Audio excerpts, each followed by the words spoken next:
চারদিকে বনের বেষ্টনী, মাঝে পাহাড়ি ছড়ার পানিতে অগুন্তি বাঁশের ভেলা। এই বন, ছড়া আর বাঁশের সমাবেশ মৌলভীবাজারের কমলগঞ্জ উপজেলার আদমপুর ইউনিয়নে।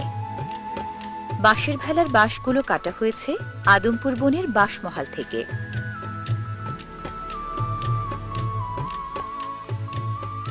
ভেলা চালকরা অপেক্ষায় আছে কখন খুলবে বাঁধ, কখন নামবে পানির ঢল।